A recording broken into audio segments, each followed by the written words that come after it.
Hey, Tripp here from trippadvice.com, and today we're talking about the #1 trait that makes you most sexually desirable to a woman. And this is something that there have been surveys and studies on. They found this out by basically talking to women and helping really us understand what it is that makes women want to have sex and what makes them sexually attracted to a man.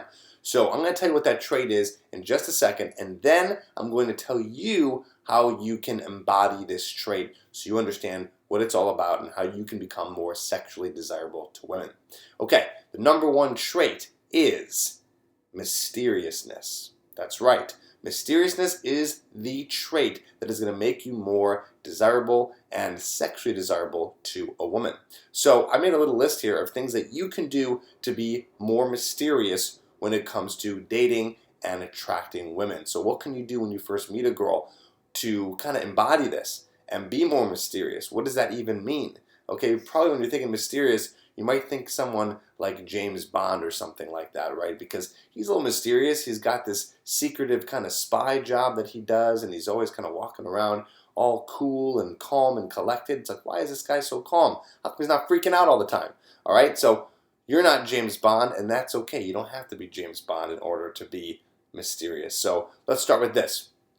One of the big things I talk about on this channel is this idea of the most unattractive trait, which is neediness, right? So what you want to do to become more mysterious is actually become less needy. So what are some examples of that? Well, when you first get a girl's number, it's okay to call her within the first 24 hours, but what I don't want you to do is to constantly be pounding her with text messages, constantly pounding her with calls, and being really kind of super all over her in terms of getting her to go out, right? I want you to be a little bit more calm and collected when in terms of asking her out and getting her to meet up with you, okay? So another one is having your own life. I wrote down here, having your own life, okay? That is going to make you a little bit more mysterious in a way. Why? Because, well, if you have your own life going, you have your own hobbies, your own activities, your own social circle of friends, right? You're really into maybe your job or your passions, right? Those are the things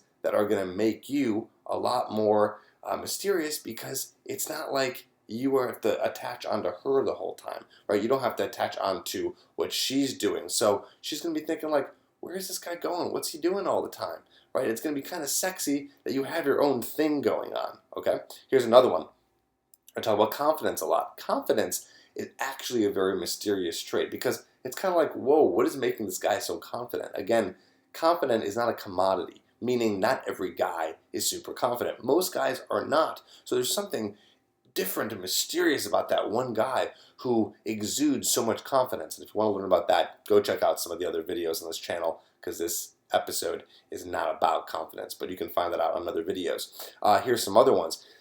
Non-reactive to bullshit. Okay, so non-reactive to bullshit. So if a girl is kind of spitting out bullshit, or it seems like she's lying to you, or she's just trying to get a reaction out of you, or she's trying to piss you off, or or maybe she's teasing you a little bit. If you're non-reactive, meaning you're kind of just cool about it and you don't take, any offense to maybe some of the things that she says, or you're not sitting there all kind of like emotional off of the things she's saying, and you can take a joke a little bit easier, some things like that. You being a little bit more non-reactive and not too emotional in a situation is going to make you more mysterious, because it's going to be like, whoa, again, this guy, he's so calm, cool, and collected. And I think you're kind of getting the idea here. The mysterious is this idea, this kind of James Bond idea of being calm, cool, and collected. So there you have it. Those are the things that are going to make you more mysterious, more sexually desirable to a woman. Start using those things. Start thinking about these things, because I promise it's going to help you. And if you want to learn more about how to become sexually desirable to women, what I want you to do is check out in the comments below a guest post on one of my blogs that is from Morny Kinrys, who is the wing girl, and she wrote an article on my blog called Sex from the Female Perspective, and she gives a really, really good tip in there that I want you to read that's going to help you become way more sexually desirable. So go check that out right now, and I'll see you on the next video.